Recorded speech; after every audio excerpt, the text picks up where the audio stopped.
Cumprimentamos a todos com a paz de nosso Senhor e Salvador Jesus Cristo. Estamos iniciando mais um EBD da TV. Aqui nós estamos hoje em 8 graus, né? A temperatura aqui do sudeste baixou bastante. E como é nosso costume, nós gravamos de madrugada, que é o horário de maior silêncio, né? E depois ainda temos a oração sempre de madrugada. Então, estamos firmes aqui, trazendo a palavra do Senhor a todos nós. Todos nós precisamos ouvir. Um abraço a todos os irmãos da Nação Madureira. Eu sou o pastor Henrique, moro atualmente em Cajamar, São Paulo. Se você deseja nos convidar para estarmos aí, entre em contato conosco. Se você deseja receber os slides que nós colocamos aqui, mais estudos escritos a respeito da lição, entre em contato conosco por esse telefone que é meu WhatsApp. Diga lá seu nome, cidade onde você mora e coloque Betel para mim saber qual revista você usa. Então entre em contato. Eu envio para você gratuitamente toda semana. Te pedimos aí, dê um gostei, se inscreva em nosso canal, isso vai nos ajudar a divulgar esse trabalho. O telefone então, WhatsApp, DDD 99 e o telefone 991520454. Nós estamos estudando neste trimestre, nas revistas da editora Betel, adultos, com o tema Jesus Cristo, o Filho de Deus. A verdade que transforma, milagres, ensinamentos e a promessa da vida eterna no Evangelho de João. Então, o Evangelho de João foi principalmente escrito para mostrar que Jesus é o Filho de Deus. E aquele que crê nisso, né, é salvo, tem a vida eterna, transformado pela presença do Espírito Santo. E é claro que aquele que se converte deve estar lendo a palavra de Deus. Se não pode ler, não sabe ler, escute a palavra de Deus. Nós temos facilidade hoje pela mídia, né? Você pode ouvir a Bíblia toda, aí todos os dias. Vai ouvindo, né? Prestando atenção. E você de repente já ouviu a Bíblia toda. Dá para ouvir várias vezes durante um ano. Porque se você for escutar a Bíblia toda, direto, sem parar, em 72 horas você já ouviu a Bíblia toda, olha só. Então, dá para você escutar aí a Bíblia toda, tranquilamente, durante o ano. Coloque a Bíblia em áudio aí no seu carro, lá na sua cozinha, né? Por onde você estiver, coloque a Bíblia em áudio e você vai, todo dia, ouvindo um pouco. Eu faço isso na hora da oração. Coloco bem baixinho a Bíblia em áudio enquanto eu estou orando. Porque se o pensamento se desviar da oração, cai na palavra de Deus. Então no Evangelho de João nós vamos ver aí os milagres de Jesus, alguns milagres que não estão registrados, né, nos outros evangelhos. Vamos ver os ensinamentos de Jesus. Vamos ver aí a promessa então de vida eterna, de estarmos para sempre com o Senhor. Neste trimestre nós temos aí como comentarista da Betel Editora, o bispo Abner Ferreira. Já estudamos na lição 1, João, o discípulo amado de Cristo. E hoje vamos estudar a lição 2, o Evangelho do Filho de Deus, a revelação da luz ao mundo. E nesta lição nós vamos ver os seguintes tópicos e seguintes subtópicos. No tópico 1, o contexto histórico. Subtópico 1, a autoria material do Evangelho. Subtópico 2, a data e o local. Subtópico 3, os destinatários. Tópico 2, o contexto religioso. Subtópico 1, o judaísmo e o cristianismo. Subtópico 2, o helenismo e o cristianismo. Subtópico 3, o gnosticismo e o cristianismo. Tópico 3, o propósito. Subtópico 1, um evangelho distinto dos demais. Subtópico 2, a teologia joanina. Subtópico 3, João nos ensina a evangelizar. Vamos procurar então passar por todos esses tópicos e subtópicos, estudando mais esta preciosa lição. O texto áureo está em João capítulo 1, versículo 1, que diz: No princípio era o Verbo, e o Verbo estava com Deus, e o Verbo era Deus. Então João já começa o seu livro, o seu evangelho, falando de Jesus como Deus. E Jesus dentro da Trindade, né? Deus é Pai, Filho e Espírito Santo. Jesus dentro da Trindade é aquele que executa é aquele que faz. Por isso mesmo João se refere a Jesus como o Verbo, como aquele que cumpre as ordens do Pai, aquele que executa a nossa salvação. E sempre o nome de Jesus está ligado a alguma ação de Deus. Olha, Jesus salva, olha aí, verbo salvar. Jesus cura, olha aí, verbo curar. Jesus liberta, olha aí, do verbo libertar. Então, quando Deus projetou a salvação, arquitetou a salvação, quem é que vem executar a salvação? Jesus Cristo. Qual era o plano de salvação? Um homem na terra que nunca pecou, que aceitasse pegar sobre ele os pecados de todos os homens. Aí vem pecados, maldições, né? Vem aí as doenças, as enfermidades, vem o juízo de Deus. Este homem deveria então aceitar isso tudo sobre ele, morrer no lugar de todos os homens, numa cruz, e depois então ele ressuscitaria. Esse era o plano de Deus. Todo aquele que crê nisto é salvo. Não havia ninguém na terra que nunca pecou. Deus mesmo vem então através de Jesus Cristo, que é aquele que executa, que cumpre o plano de Deus. Então Jesus vem realizar o projeto de Deus, o projeto de salvação. Ele vem, nasce na terra como homem, vive como homem, toma sobre ele nossos pecados, doenças, enfermidades, maldições, e também o juízo de Deus que estava sobre nós, morre em nosso lugar na cruz e ressuscita. Pronto, Jesus cumpriu o plano de Deus. Todo aquele que crer nisso é salvo. E o Espírito Santo é aquele que faz o quê? Dá poder a Jesus para realizar o plano de Deus e revela a nós esse plano de Deus para que sejamos salvos. Então o Espírito Santo vai trabalhar também na nossa santificação, vai nos ensinar a palavra, né? Nos fazer lembrar de tudo que Jesus disse, nos ajuda na oração, intercede por nós, vem nos separando, santificando para Deus continuamente. Ele nos traz revelações e também poder para pregar o Evangelho e ensinar o Evangelho como Jesus fazia, sendo confirmado então através do poder do Espírito Santo com os dons do Espírito Santo. Verdade aplicada. O Evangelho de João revela que o Verbo divino que se fez carne e habitou entre nós é o Cristo prometido, o Filho de Deus enviado para nos salvar. Então João procura usar as Escrituras do Antigo Testamento, ligando-as àquilo que ele está escrevendo no Novo Testamento, provando, demonstrando claramente que Jesus Cristo é o Filho de Deus, o Messias prometido para Israel, né? O Salvador prometido para nós. Quando ele escreve, ele está demonstrando que quando Jesus vem e executa esta obra de salvação, ele está cumprindo um plano pré-determinado por Deus, né? Deus olhou lá na frente, viu que o homem vivia em pecado, estava condenado ao inferno, lago de fogo e enxofre. Então Deus cria um plano de salvação. Então, dentro da presciência de Deus. Para Deus não existe passado, presente e futuro. Tudo é presente. Então, eu já vi o dia que eu nasci, vi o dia que eu me converti, já vi o dia que eu morri. Olha só. Por quê? Tudo para ele é presente.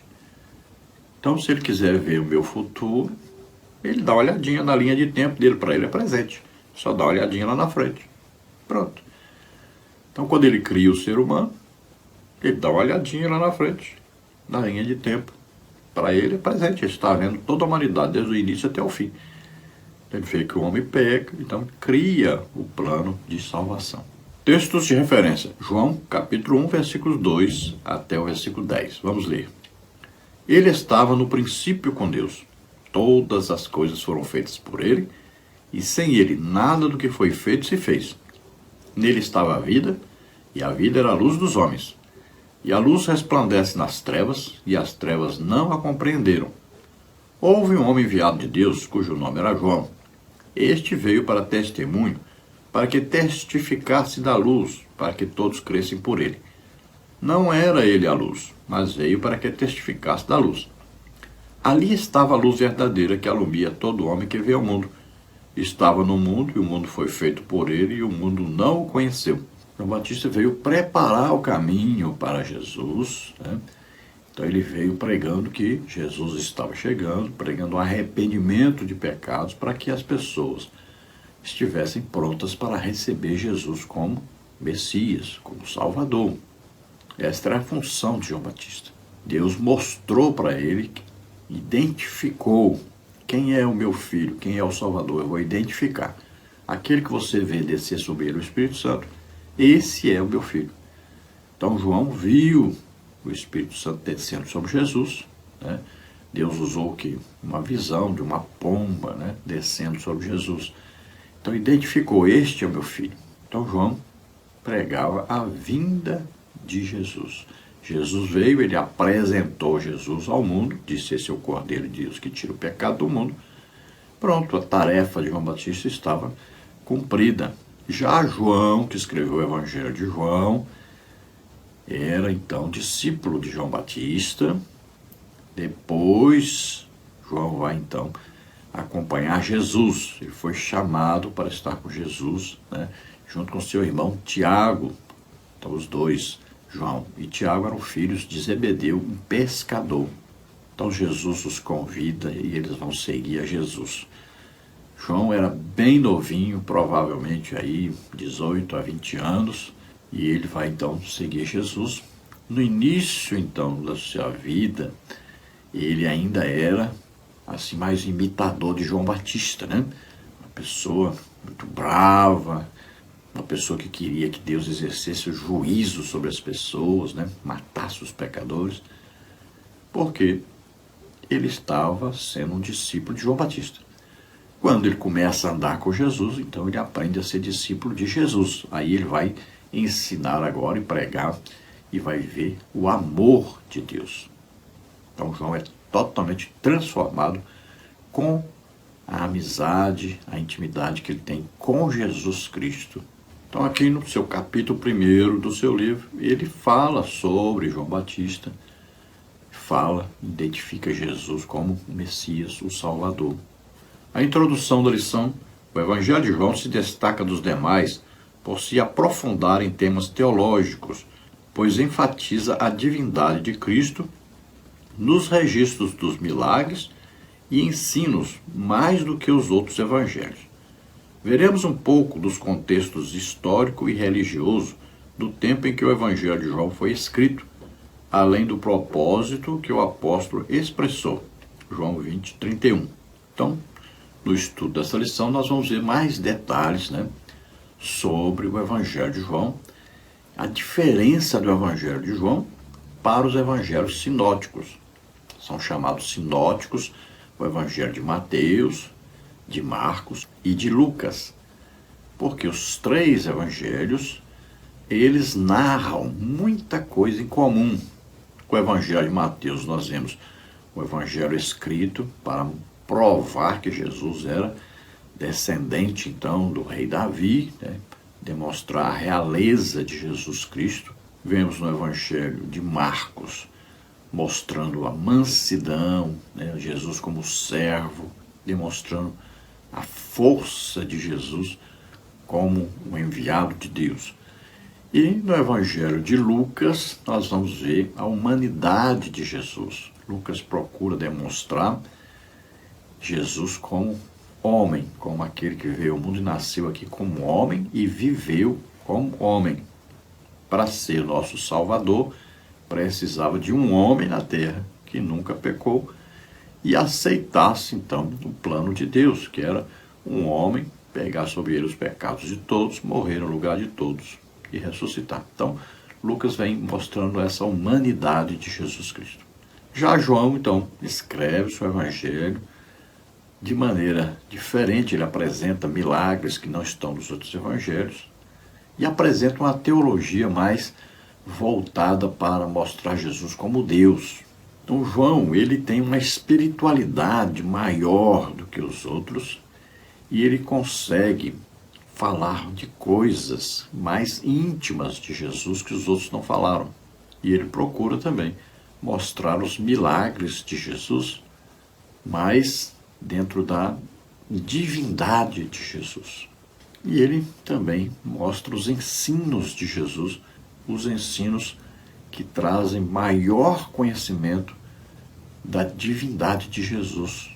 E aí nós vamos ver no Evangelho de João a época, né, em que foi escrito, qual era a situação geral. João não se atém às coisas assim do mundo, mas se atém às coisas espirituais, mais elevadas. Então, tudo que João escreve aí no seu Evangelho é para, então, demonstrar que Jesus é o Filho de Deus, é o Messias prometido. E ele vai mostrar isso através, então, dos ensinos de Jesus, das pregações de Jesus, dos milagres de Jesus. Tópico 1. O contexto histórico. O Evangelho de João foi provavelmente escrito entre os anos 90 e 100 depois de Cristo, em um contexto histórico marcado pela crescente separação entre os cristãos e os judeus. O apóstolo João teria escrito para fortalecer a fé dos cristãos diante das dificuldades e dos muitos debates com as autoridades das sinagogas. Então é um entendimento geral que o Evangelho de João foi escrito aí entre os anos 90 e 100 depois de Cristo. Veja bem, Jerusalém já havia sido destruída pelos romanos no ano 70. Lembre-se disso, né? Ali o general Tito invade ali, taca fogo em tudo ali, destrói tudo, por causa das revoltas que os judeus, né, levantaram, várias revoltas. Então chegou ali um máximo que o governo romano suportou.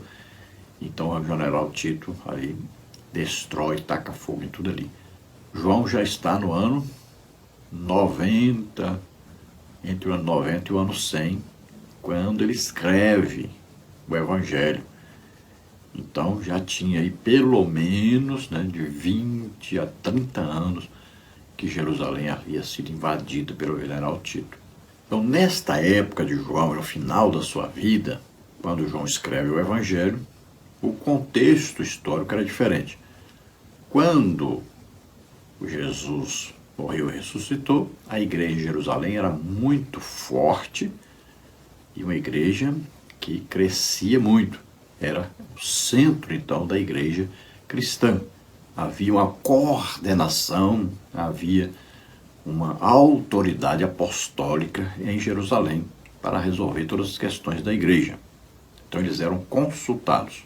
Mas com o passar do tempo, e devido principalmente aos judaizantes, aqueles cristãos que haviam se convertido, mas queriam exigir que os cristãos fossem, então, circuncidados e guardassem as leis dietéticas, guardassem também o sábado. Então eles queriam que eles guardassem como se isso os levasse a serem salvos. Então a igreja começou a perder força, essa igreja de Jerusalém. Quando foi já no final da vida de João, já não era mais Jerusalém um centro de consulta, de autoridade apostólica. Os apóstolos haviam morrido, a igreja se tornou judaizante e a igreja agora mais forte era em Antioquia, né? Ali onde havia um centro missionário, fundado por Barnabé e outros irmãos, depois Paulo também. A igreja na Ásia, né, era uma igreja muito forte. Veja que hoje nem existe, né? A Turquia é toda muçulmana e essas igrejas que eram fortes ali, se você vê as igrejas do Apocalipse, né, famosas, que eram muito grandes, Éfeso, por exemplo, era muito grande a igreja em Éfeso, mas não existem mais, se acabaram. Por que aconteceu isso? Heresias que foram entrando, né? Jesus avisou, né? Quando João escreve o Apocalipse, Jesus avisa aquelas igrejas para terem cuidado com as heresias, chama a atenção dos seus pastores, dos seus líderes, mas não vigiaram e a igreja se acabou. Então a igreja, na verdade, não permanece de pé nem por causa da igreja em Jerusalém e nem por causa da igreja na Ásia. A igreja permanece de pé porque foi feito um evangelismo do mundo inteiro, né? Então a igreja prevaleceu e continua. E Jesus disse que as portas do inferno não prevalecerão contra a igreja. E não prevalecem mesmo. Por mais que tentem, não conseguem destruir a igreja. Tanto é verdade que a maior igreja que existe no mundo está dentro de um país que não permite pregar o evangelho, que é a China. Pregam escondidos, né? Nas cavernas, escondidos por toda parte. Porque oficialmente onde tem as igrejas que existem são vigiadas de contínuo e tudo que falam são censurados. Então, na época do final aí da vida de João, é uma época onde existem muitos discutindo religião. São muitos teólogos, né? Muitos líderes que não conheceram Jesus, não conheceram os apóstolos. São pessoas que vieram de várias religiões e várias filosofias que predominavam na época. Então, eles marcavam reuniões para discutirem a palavra de Deus já escrita, discutirem os fundamentos deixados pelos apóstolos. Então, João escreve para fortalecer a fé dos irmãos e nos seus escritos nós vemos claramente que ele combate as heresias que estavam acontecendo em sua época. Não só por parte de gregos, por exemplo, mas também por parte dos sacerdotes judeus, por parte dos líderes, né, do judaísmo. Tópico 1, subtópico 1, a autoria material do Evangelho. Os pais da igreja, como Eusébio, Clemente de Alexandria, Irineu de Lyon, Teófilo de Antioquia e Policarpo, concordam sobre a autoria do Evangelho de João ser do próprio João, que se refere a si mesmo como o discípulo amado ou o discípulo a quem Jesus amava. João 13, 23, 19, 26, 22, 21, 7 e 20.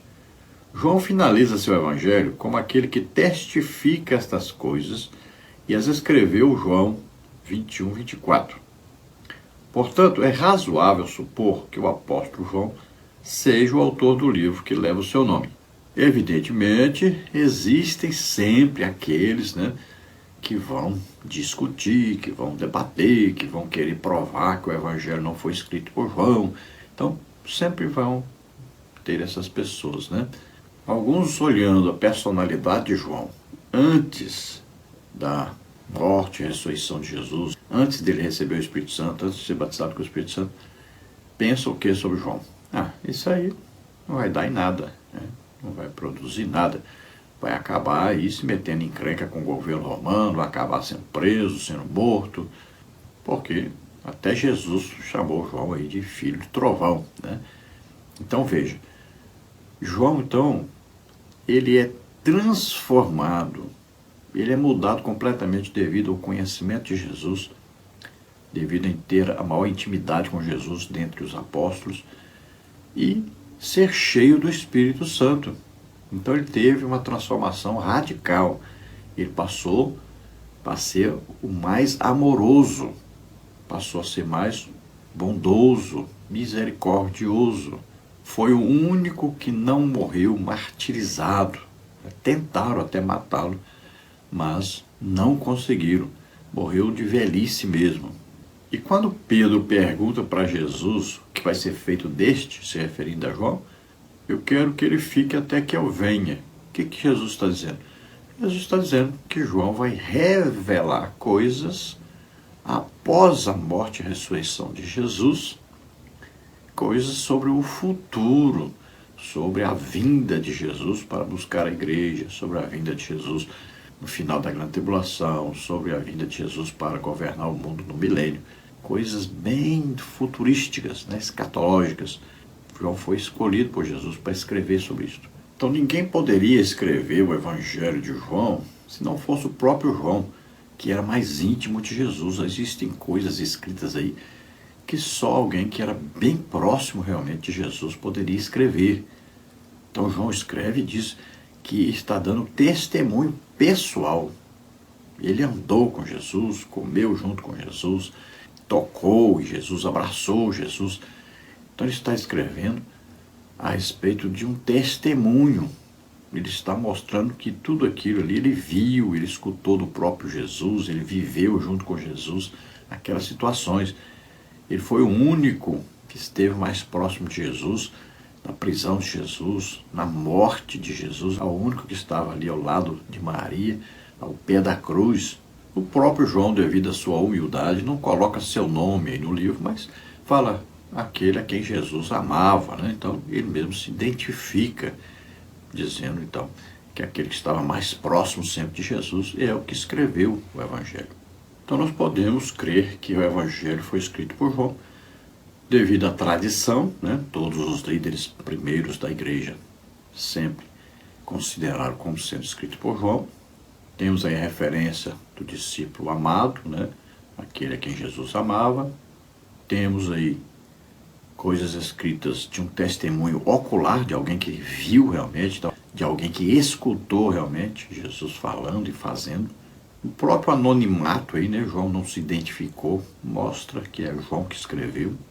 E alguns chegam a duvidar que João escreveu, porque exatamente ele escreveu muita coisa que nos evangelhos sinóticos não tem, porque ele escreveu coisas mais íntimas. Então as pessoas usam isso para dizer assim, tá vendo, João não poderia ter escrito, senão ele escreveria a mesma coisa que Mateus, Marcos e Lucas escreveram. Mas é pelo contrário, é maior prova ainda que João que escreveu, porque João era mais íntimo, João tinha uma visão mais espiritual. Aí alguns vão dizer, mas que aqui a teologia do livro é muito alta, muito grande, só poderia ter sido escrito mais tempo depois. Mas não, João era o último dos apóstolos. Estava já bem idoso, então ele poderia escrever bem escrito, com calma, com paciência. Ele leu os outros evangelhos, né? Ele pôde então desenvolver uma teologia bem mais desenvolvida do que os outros que escreveram primeiro. Então esses teólogos aí, esses teóricos, né? Nós podemos considerar que eles não têm base realmente sólida para poderem duvidar da autoria do livro de João. Tópico 1, subtópico 2, a data e o local. O quarto evangelho não contém citações exatas a respeito do local onde foi escrito, nem quando isso aconteceu. Entretanto, de acordo com a tradição, estima-se que o livro tenha sido escrito na cidade de Éfeso, atual Turquia, entre os anos 90 e 100 d.C., ou seja, depois da destruição de Jerusalém em 70 d.C., e antes do exílio de João na ilha de Patmos. Observa Hernani Dias Lopes que é consenso entre os estudiosos conservadores, estribados nas evidências históricas, que João escreveu esse evangelho da cidade de Éfeso, capital da Ásia Menor, onde morou por longos anos, pastoreou a maior igreja gentílica da época, liderou as igrejas da região e morreu já em avançada velhice, nos dias do imperador Trajano, 2015, página 15. Bom, se nós procurarmos aí na Bíblia, nós não vamos ver uma identificação do local onde foi escrito, nem da data, né? Mas todos que estudam o Evangelho de João, os principais, né, que são crentes, principalmente, então, acreditam que o Evangelho de João foi escrito na cidade de Éfeso, entre os anos 90 e 100, muito provavelmente ali 90, no máximo até 95, antes de João ser lançado na ilha de Patmos. E aí existe, né, controvérsias. Alguns acreditam que depois que ele saiu da ilha de Patmos, outros acreditam que foi antes dele ir para a ilha de Patmos. Importante saber que nesta época existiam então muitas heresias, muitos líderes religiosos que, apesar de se autodeclararem cristãos, na verdade não eram legítimos cristãos. Nesta época já estava acontecendo de muitos líderes nem batizados com o Espírito Santo serem, mas assumiam um papel como líderes da igreja cristã. Por incrível que pareça, já nessa época já tinha esse tipo de gente. Então nessa época já se discutia aí, né, o cessacionismo, como hoje temos aí os reformados ensinando, né? nessa época já começou a aparecer, então, esses líderes que não eram batizados com o Espírito Santo, não falavam em línguas, não tinham os dons do Espírito Santo presentes na igreja, mas tinham igreja, dirigiam a igreja, como hoje os reformados estão aí, os calvinistas principais, né? Que falam muito sobre Deus, só não tem Deus na igreja deles. Então sabemos que João, pelo entendimento, né, histórico, pelo entendimento dos teólogos, acredita-se então que ele dirigiu a igreja de Éfeso nesta época em que escreveu o Evangelho de João. Acredita-se que João morreu aí com 100 e poucos anos, pode ter chegado até aos 120 anos, na época do imperador Trajano. Então o Evangelho de João é bem fácil de ler, de entender, né? Porque foi escrito por alguém que vivia entre os gentios e conhecia claramente também as coisas dos judeus, né? Os ensinos judaicos. Tópico 1, subtópico 3, os destinatários. O Evangelho de João foi endereçado tanto aos judeus quanto aos gentios. Embora eles vivessem em um ambiente cercado pelo gnosticismo judaico, o desejo de João era apresentar Jesus como o Cristo, o Filho de Deus, João 3, 16 a 18. Assim, quem cresce teria vida em seu nome, João 20, 30 e 31. Então, o Evangelho de João foi escrito tanto para gentios quanto para judeus. Ele mostrava para os gentios o Salvador, Jesus Cristo, mostrava para os judeus o Messias prometido. Estava em uma época, então, onde o gnosticismo, né, era muito pregado. O gnosticismo é aquele ensino de que a intelectualidade é que leva a pessoa a ser salvo, né? É o que nós vemos hoje, entre principalmente os calvinistas, né? É o gnosticismo tentando provar de todas as maneiras que a teoria, que a intelectualidade, a inteligência do ser humano é que o leva à salvação, a estar com Deus.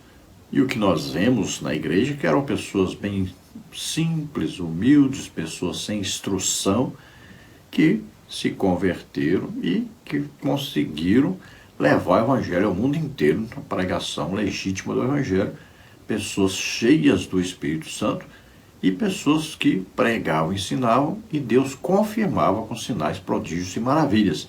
Ao contrário dessas igrejas hoje, principalmente as reformadas, as calvinistas, que pregam tanta sabedoria humana, mas não têm a presença poderosa de Deus em seu meio. Não tem nenhum tipo de confirmação sobrenatural de Deus do Evangelho que pregam. Então, João escreveu exatamente para mostrar que Jesus é o Cristo, ou seja, o nome Jesus, Salvador, o Cristo quer dizer o Messias, o enviado por Deus. Então ele demonstrava aos seus escritos que Jesus realmente é o Filho de Deus, enviado para nos salvar. Todo aquele que ouve o Evangelho e crê é salvo. É o que está escrito aí na carta do apóstolo Paulo aos Efésios, capítulo 1, versículo 13, né? Nós estamos em Cristo a partir de quando? A partir do momento que ouvimos a palavra da verdade. Qual a palavra da verdade? Palavra de Deus. Falando a respeito de quê? Olha aí, o Evangelho de salvação, ou seja, pregando a respeito da salvação executada por Jesus. Então, tendo crido nessa pregação, aí nós recebemos o Espírito Santo. Somos selados, né? Recebemos o Espírito Santo. Isso aí que é o selo, viu? Não é o batismo com o Espírito Santo, que é o selo do Espírito Santo, tá? É a hora que nós aceitamos a Jesus como Senhor e Salvador. É a hora que ouvimos o Evangelho e cremos. Então somos selados, né? Somos aí o que? Marcados como filhos de Deus. Recebemos o Espírito Santo. Como é que Deus sabe quem é salvo e quem não é? Olha dentro, está lá o Espírito Santo. Então, selados. Aí, batismo com o Espírito Santo já é o revestimento de poder para pregar o Evangelho. Não basta ser apenas selado com o Espírito Santo, porque a igreja recebeu o selo, lá os apóstolos receberam o selo naquela reunião onde Jesus assoprou sobre eles e disse, recebeu o Espírito Santo. Só que Jesus disse, vocês só vão sair para pregar depois que receberem o batismo com o Espírito Santo. Então a igreja realmente que Jesus deseja, que Jesus apoia, que Jesus está presente, é aquela igreja que é cheia do Espírito Santo, fala em línguas, os dons do Espírito Santo operam nela, Esta é a igreja legítima de Jesus Cristo. Então, no Evangelho de João, nós encontramos Jesus aí como palavra viva de Deus, como o Messias prometido a Israel, como Filho de Deus, né? Como nosso Salvador. Então, a salvação é oferecida a todos, indistintamente. É para todos. Agora é evidente que Deus deu ao homem o livre-arbítrio para escolher se quer ou não. Jesus disse, olha, eles não vêm a mim porque amam mais as trevas do que a luz. Então fizeram a escolha, amaram mais as trevas. Jesus disse, olha, Jerusalém, Jerusalém, quantas vezes quis eu ajuntar vocês como a galinha junta os seus pintinhos debaixo da sua asa, e vocês não quiseram. Então, veja bem, é uma opção, quer ou não, aceita ou não. Aquele que ouve e crê e aceita, abre seu coração para Deus, é salvo. Aquele que ouve, tranca seu coração, não é salvo. É simples. Tópico 2, o contexto religioso. O Evangelho joanino está entre registros do final do primeiro século, os do cristianismo, num tempo de crescente oposição aos cristãos, apostasia e disputas sobre a natureza de Jesus Cristo, João 15, 20. Naqueles dias, os cristãos sofriam afrontas e perseguição por parte dos judeus, do helenismo e do gnosticismo. O Evangelho de João foi escrito, então, no final, dos primeiros 100 anos aí do cristianismo. E nesta época nós vemos que havia muita luta dos cristãos para sobreviverem com a sua fé. Havia perseguição dos judeus, dos gnósticos, dos helenistas, os gregos principalmente ali.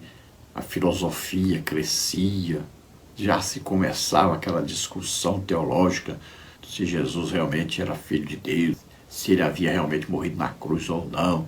Então, aquelas discussões teológicas que acontecem quando as pessoas não têm uma legítima fé. Quando as pessoas não são batizadas com o Espírito Santo, não falam em línguas, não têm os dons do Espírito Santo presentes em sua igreja, o que acontece? Eles se dedicam exclusivamente à intelectualidade. Então começam a inventar coisas, começam a duvidar das coisas e criarem normas e leis e mais leis, e ideias e mais ideias. Começam a criticarem aqueles que vivem uma legítima fé, começam a condená-los, começam a inventar coisas e mais coisas para poder diminuí-los, para que essas pessoas incrédulas, que são enganadas por Satanás, possam se destacar como líderes, sem, na verdade, não terem nada a ver com Deus. Tópico 2, subtópico 1. O judaísmo e o cristianismo. O movimento judaizante fez uso de muitos meios para tentar atingir o cristianismo com suas perspicazes manifestações. Os evangelhos nos mostram as constantes críticas da liderança religiosa judaica contra o discurso de Jesus e alguns comportamentos dos que o seguiam ou foram beneficiados por suas ações. João 5, 10, 8, 7. Ao dizer, eu sou o caminho e a verdade e a vida, ninguém vem ao Pai senão por mim, João 14, 6, Jesus recusou o ensinamento judaico de que nenhum homem pode ser intermediário entre o Criador e os seres humanos. Os judaizantes condicionavam a salvação à observância da lei mosaica, Atos 15, de 1 a 5. Para eles, manter-se fiel à identidade judaica era mais importante que professar fé em Jesus Cristo. Bom, então havia aí uma luta entre judaísmo e cristianismo. Os judeus queriam obrigar, então, os cristãos a se circuncidarem, a guardarem o sábado, guardarem as leis dietéticas, como condição para serem salvos. Não é porque eles queriam apenas que fizessem isso, mas para serem salvos, eles diziam que era preciso fazer tudo isso. E os estudiosos judeus, eles pegavam tudo que Jesus ensinou, tudo que Jesus pregou, tudo que Jesus fez, e iam criticar isso. Então, eles procuravam torcer isso, procuravam arranjar um sentido contrário à palavra de Deus. Veja que os evangelhos haviam sido escritos, então eles pegavam o que estava escrito e combatiam veementemente, combatiam com todas as suas forças tudo o que estava escrito por aqueles que escreveram o evangelho, Mateus, Marcos, Lucas, que já estava escrito. E criticavam até os milagres que Jesus realizou. E eles ensinavam então que ninguém podia ser salvo através de alguém, que não havia um intercessor entre Deus e alguém, naquela época que eles viviam ali, e para isso estavam então combatendo aquilo que Jesus ensinava. Quando Jesus disse: eu sou o caminho, a verdade e a vida, ninguém vem ao Pai a não ser por mim, ele está dizendo: ninguém pode ir a Deus a não ser através de Jesus Cristo. Então isso era frontalmente combatido pelos judeus, que ensinavam que não poderia haver alguém entre Deus e os homens. Então, para os judeus, a lei era mais importante do que Jesus Cristo. Nós temos hoje aí, por exemplo, adventistas, e eles consideram aí, então, a lei, a guarda da lei, mais importante que o próprio Jesus para a salvação. Então, nessa época aí, havia um grande problema. A riqueza estava concentrada em poucos e a religião estava dividida. Aí havia o judaísmo, aí o gnosticismo, o helenismo e o cristianismo. Então era uma divisão muito grande. Dentro do próprio cristianismo surgiram aqueles que não aceitavam, por exemplo, o batismo com o Espírito Santo, falar em línguas, não criam na atualidade dos dons do Espírito Santo, como hoje os calvinistas, os reformados acreditam. Então, havia divisão dentro do próprio cristianismo, já muita divisão. E as pessoas tinham que escolher. Muitas vezes, para terem uma vida financeira melhor um pouquinho, tinham que negar sua própria religião, sua própria fé. Tópico 2, subtópico 2. O helenismo e o cristianismo. Posteriormente à morte do Filho de Deus, surgiram diferentes ideias sobre sua real missão, o que gerou divisões entre alguns grupos que entendiam a mensagem do Evangelho de modo distinto.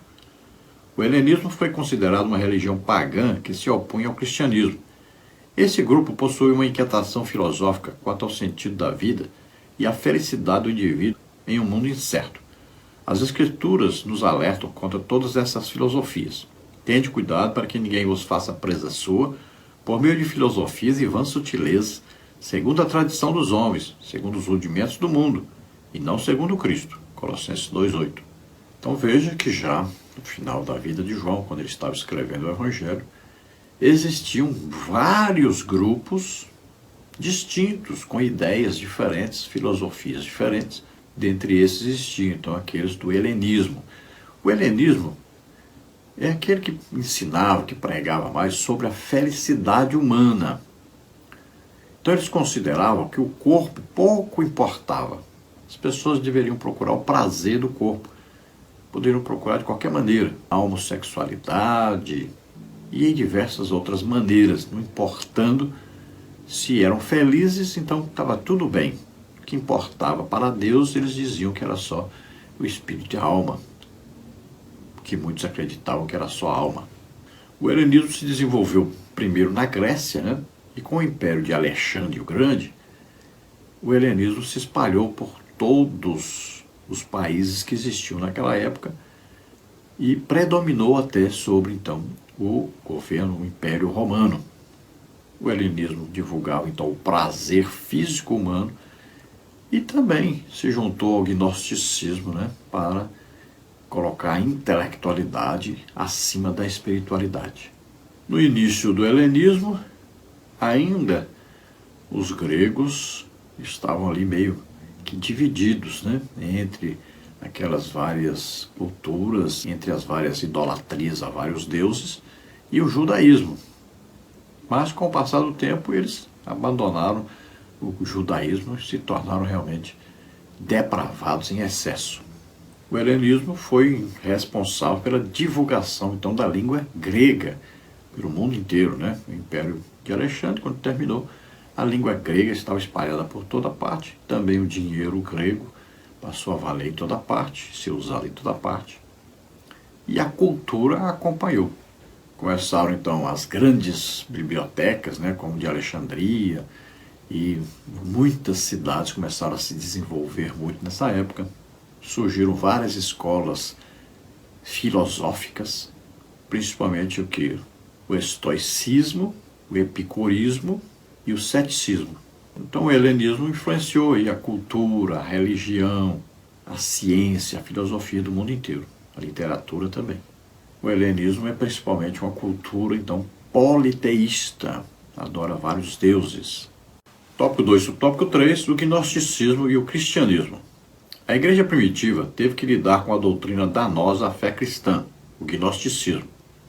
Além da contínua oposição da religião judaica, a igreja ainda nos tempos apostólicos já enfrentava algumas heresias, em especial o gnosticismo, que afirmava que a matéria era má e o espírito bom.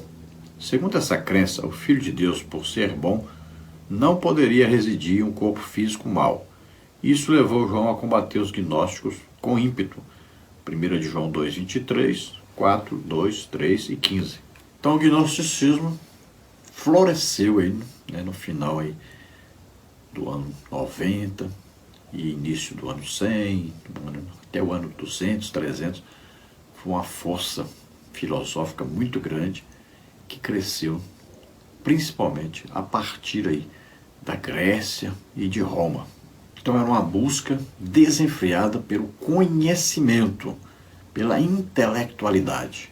E por incrível que pareça, passaram a dizer então que o ser humano só poderia alcançar a salvação pela sabedoria, pela intelectualidade. Como fazem hoje aí, né, os reformados, né, os calvinistas, que colocam aí a intelectualidade como prioridade acima da espiritualidade. Então os gnósticos, eles se declaram conhecedores de uma sabedoria superior a todos os demais. Seria como um conhecimento secreto, né, superior, que os coloca acima de todos os outros seres humanos. Dentre as principais características do gnosticismo, nós temos aí o dualismo, então fala do bem e o mal, né, e do espírito e a matéria, todos lutando uns contra os outros. Temos aí a gnosis, um conhecimento revelado, né, um conhecimento superior aos outros. Eles acreditavam então que a partir desse conhecimento superior, eles eram libertos para um conhecimento superior, o conhecimento de Deus. Dentro do gnosticismo nós temos também o cristianismo. Dentro do gnosticismo nós temos também a cristologia, que considera Jesus como uma entidade superior. Então aí entra o quê? O espiritismo, né? Então são ideias espíritas que ensinam o aperfeiçoamento do ser humano até se tornar perfeito, se tornar luz. Fala da reencarnação. E dentro do gnosticismo, a salvação, então, é alcançada pelo conhecimento filosófico, conhecimento superior. Então, principalmente, o gnosticismo ensina que o que é material é maligno, não presta, e o espiritual é superior, e o conhecimento humano, o estudo humano pode levar o homem à perfeição, à salvação, por sua intelectualidade superior. E João escreve exatamente combatendo todas essas coisas, né? Mostrando que Jesus é o Filho de Deus, demonstrado pelas suas pregações, seus ensinos e pelo poder do Espírito Santo que estava nele, através dos seus milagres, né? Então, João demonstra que Jesus é superior a todas essas coisas. Na verdade, a sabedoria de Deus é loucura, né? Para esses que buscam sabedoria humana. Tópico 3, o propósito. O apóstolo João declarou claramente o propósito do seu evangelho. Estes, porém, foram escritos para que creiais que Jesus é o Cristo, o Filho de Deus, e para que, crendo, tenhais vida em seu nome. João 20, 31. Então João diz, olha, o que eu escrevi já é suficiente para você crer que Jesus é o Filho de Deus, é o Salvador, que ele executou a salvação por nós, que nós somos salvos através dele. Tópico 3, subtópico 1, um evangelho distinto dos demais. O evangelho de João nos é apresentado após os evangelhos de Mateus, Marcos e Lucas, conhecidos como evangelhos sinóticos. Eles são assim chamados por partilhar uma composição histórica semelhante e conter relatos em comum. João seguiu um caminho diferente dos outros evangelistas, pois seu relato visa despertar e nutrir a fé do povo, apresentando Jesus como o Filho de Deus que se fez carne. Então veja que João, ele prefere escrever sobre Jesus, e claro, inspirado pelo Espírito Santo, demonstrando a divindade de Jesus, diferente dos outros 3 evangelhos, que têm muita coisa em comum, mas não se dedicam muito a provarem que Jesus realmente é Deus. Então João fala muitas coisas, escreve muitas coisas que Jesus fez, falou, né? Muitos milagres de Jesus que não estão registrados nos outros 3 evangelhos, Mateus, Marcos e Lucas, que são chamados sinóticos. Por exemplo, a declaração de João Batista que Jesus é o Messias, não tem nos outros evangelhos. A transformação de água em vinho, né, no primeiro milagre de Jesus lá em Caná da Galileia, só tem no evangelho de João. A visita de Nicodemos a Jesus, né, falando ali sobre nascer de novo, também só João registra. A conversa de Jesus com a mulher samaritana na beira do poço, né? Então veja só que também isso aí é só João que escreve sobre isso aí. Aquela cura do filho do oficial romano, só João registra esse milagre. É um milagre à distância, né? A cura do homem aleijado à beira da fonte, também só João registra. Jesus sendo ridicularizado pelos seus irmãos, só João também registra. A cura daquele homem cego de nascença, também é só João que registra. A ressurreição de Lázaro, depois de 4 dias, né, morto, sepultado, também só João registra. Jesus ensinando sobre o Espírito Santo, né, como Consolador, ensinando sobre a vinha e os ramos, também só João registra. Jesus aparecendo para Tomé, também só João registra. A restauração de Pedro, né, depois da ressurreição de Jesus, também só João registra. Então veja, muita coisa que João escreve e que não está registrado nos evangelhos sinóticos. Para João foi fácil porque ele pegou os evangelhos já escritos, né, Mateus, Marcos, Lucas, e viu que eles não escreveram isso aí. Então ele escreveu sobre isso aí. Tópico 3, subtópico 2, a teologia joanina. Logo no início do seu evangelho, João identifica Jesus como o Verbo e afirma que o Verbo era Deus, João 1:1, revelando a divindade e a verdadeira identidade de Jesus.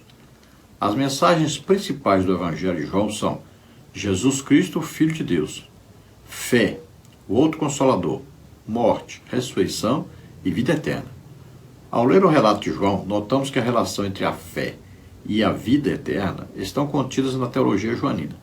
Do que se refere à teologia, João se diz testemunha dos milagres registrados em seu evangelho e testifica que Jesus é o Filho de Deus, João 20:31. Então, no evangelho de João, Jesus é identificado como o Verbo, né, aquele que age, aquele que cumpre o propósito de Deus, que executa a tarefa da salvação. Diz que Jesus é Deus. Veja bem, e diz que nada foi criado sem Jesus. Então, João enfatiza mesmo no seu evangelho que Jesus é o Filho de Deus, fala sobre a fé legítima, verdadeira, fala sobre o Espírito Santo como Consolador, fala muito sobre a morte, a ressurreição, fala muito sobre a vida eterna.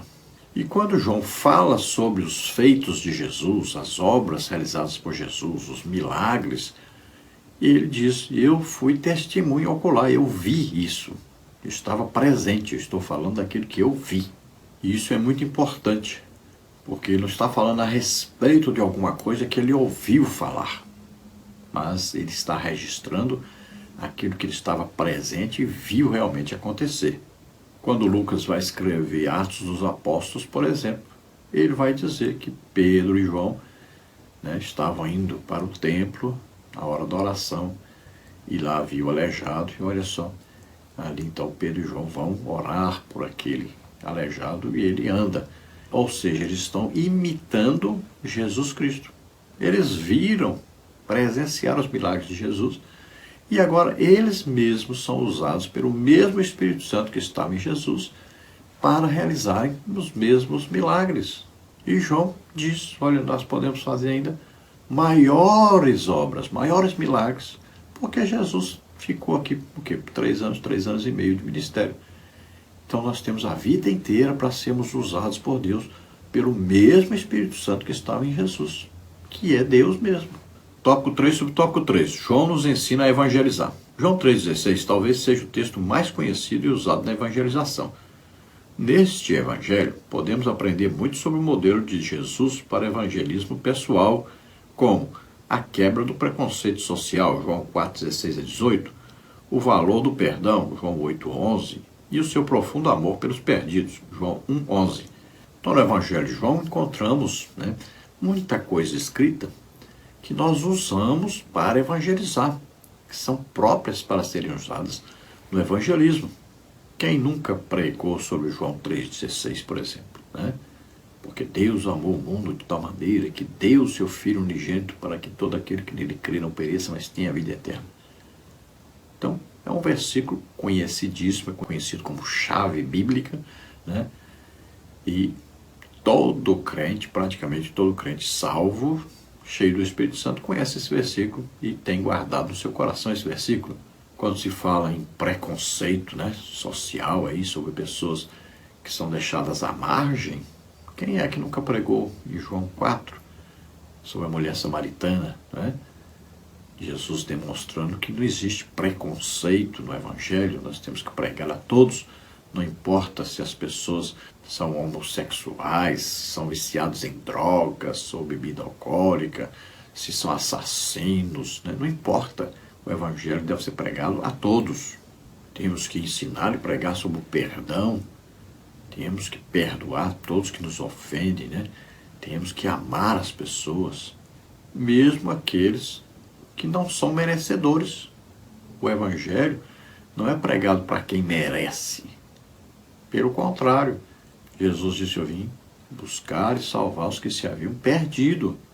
Eu vim chamar pecadores ao arrependimento.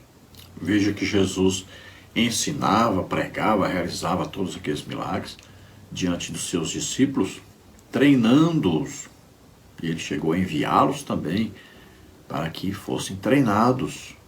E estes homens aí, iletrados, ignorantes, pessoas que não tinham conhecimento teórico, não tinham conhecimento teológico, não tinham conhecimento intelectual, foram os que fundaram a igreja e deram continuidade a esse trabalho, evangelizaram, e a igreja prevalece até hoje. Conclusão. O Evangelho de João revela que Jesus Cristo é a maior revelação de Deus, João 10:30, 14:9. E que o nosso relacionamento com Deus passa necessariamente por nosso relacionamento com Jesus Cristo, João 8:19, 42, 14:6. Louvemos ao Senhor pela preciosidade da mensagem deste Evangelho ter chegado até nós e podemos desfrutar da vida em Cristo Jesus. Então é importante entendermos, não há salvação sem Jesus. Não há conhecimento de Deus sem conhecermos Jesus. Não há Espírito Santo sem passarmos por Jesus. Não há vida eterna sem Jesus. Não há verdade sem Jesus. Não há vida eterna, vida com Deus, sem Jesus. Então, João escreveu exatamente para mostrar Jesus para nós, como Filho de Deus, como Salvador.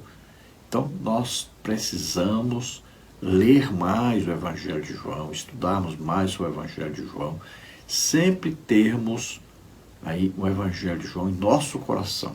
Também estudarmos e lermos os outros 3 evangelhos com muita atenção e compreensão, porque só com o conhecimento real dos evangelhos é que nós podemos ter uma vida cristã correta, abundante e sempre em comunhão com Jesus Cristo. Nós vamos orar agora. Se você deseja entregar sua vida a Deus agora, se você crê que Jesus Cristo, o Filho de Deus, veio à terra, nasceu aqui como homem, viveu como homem, levou sobre ele os nossos pecados, doenças, enfermidades, maldições, o juízo de Deus que estava sobre nós, morreu em nosso lugar na cruz e ressuscitou, você é salvo agora. Abra o coração para Deus agora, entregue a sua vida a Deus. Se você está doente ou está enfermo, vamos orar e Jesus cura você agora. Vamos orar. Pai, em nome de Jesus, te apresentamos essas vidas que se chegam a Ti, Senhor, que estão agora, Senhor, abrindo seus corações para Ti, para receber a salvação, receber o Seu perdão. Estão sendo convencidas agora pelo Espírito Santo do pecado, da justiça e do juízo. estão pedindo perdão. Toca nelas, Senhor, recebe por filhos. Aragrala, grus, te força, arabahanas. Se alegra na força e no poder de Deus, na salvação do Senhor. Se alegre em Jesus Cristo agora, Ele é o seu Salvador. Receba a salvação, receba o perdão em nome de Jesus. Toca, Senhor, naqueles que estão doentes, estão enfermos agora, cura, Senhor. Toca em nome de Jesus, saia toda doença, toda enfermidade, saia em nome de Jesus. Toca, Senhor, essas vidas, cura totalmente em nome de Jesus. Glória a Deus, aleluia. Lembrando aos calvinistas de plantão que falar em línguas e ter interpretação para vocês, né? Pode falar à vontade. Então, quando nós oramos, recebemos interpretação daquilo que estamos falando em línguas. Não esqueça que na palavra de Deus diz que aquele que fala em línguas deve orar para que possa ele mesmo interpretar. Então, nós temos o dom de variedade de línguas e temos dons de interpretação de línguas. Então, não fique aí desesperado, né? Não fique maluco aí, querendo combater até a nossa oração. E eu quero dizer que, para ter interpretação, alguém precisa falar em línguas. Então, não pense que quando o apóstolo Paulo diz que na igreja a gente deve ficar ali, né, orando baixinho para não atrapalhar aqueles que estão pregando, estão ensinando. O apóstolo Paulo não está dizendo que não deve se falar em línguas. Ele mesmo diz, não proibais falar em línguas. Porque se ninguém falar em línguas, ninguém vai interpretar. E o próprio Paulo diz que num culto tem salmos, tem doutrina, tem revelação, tem língua e tem interpretação. Então, tem que alguém falar em línguas para que alguém possa interpretar, não é verdade? Ou a própria pessoa fala em línguas e a própria pessoa interpreta. Precisa de entendimento, né? Precisa de sabedoria espiritual. Bom, se você deseja receber os slides que nós colocamos aqui, mais estudos escritos a respeito da lição, entre em contato conosco por esse WhatsApp que aí está, DDD 99, o telefone 991520454. Se você deseja nos convidar para estarmos aí ministrando, então nos convide, estaremos aí. Eu já fui missionário, se você deseja que nós preguemos no culto de missões, estamos prontos. E se você deseja fazer um culto evangelístico, né, tem lugar aí que a gente vai, são mais de 50 pessoas que se convertem. Se você deseja fazer um culto aí para libertações, curas, batismos com o Espírito Santo, nós temos dons de curar e oramos, muitas pessoas são libertas, são curadas, são batizadas com o Espírito Santo. Então, nos convide, estaremos aí. Se o assunto é Escola Bíblica Dominical, palestra para a Escola Bíblica Dominical, para professores, superintendentes, também fazemos isso há mais de 30 anos. Então, nos convide, estaremos aí com todo prazer. Não se preocupe, eu não cobro nada, você não precisa preocupar com essa parte. Se você deseja nos ajudar, eu não sou pastor de igreja, não sou aposentado, então vivo das ajudas, né? Aquelas pessoas humildes, simples, que mandam aí R$5, R$10, R$20. E nós vivemos assim. Deus tem nos sustentado, já tem 8 anos e meio que eu estou desempregado. Deus tem me sustentado dessa maneira. Então, se você deseja nos ajudar, envie qualquer quantia numa dessas contas que aí está. Caixa Econômica, Banco Bradesco, Banco Brasil. Banco Brasil, o nome da minha esposa é Adina Maria Cruz Silva, está aí o Pix. Meu Pix, que é meu CPF, está aí, 331957-81620. Ou pode passar pelo telefone, né? 99991520454. Muito obrigado a todos, Deus abençoe, esperamos ter ajudado os irmãos, a paz do Senhor.